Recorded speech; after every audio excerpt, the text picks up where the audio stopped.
猛鬼酒吧，酒杯俾鬼推落地。英國格洛斯特係一個古老嘅城市，流傳唔少鬼故。當地有人成立咗一個靈異學會，專門調查離奇怪事。最新嘅一宗就發生喺一座14世紀古老建築入面嘅酒吧。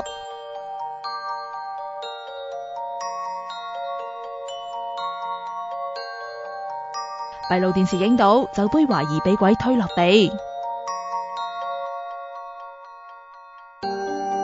再睇一次啊！當晚至少4個人客睇住隻酒杯升起，跟住跌落地。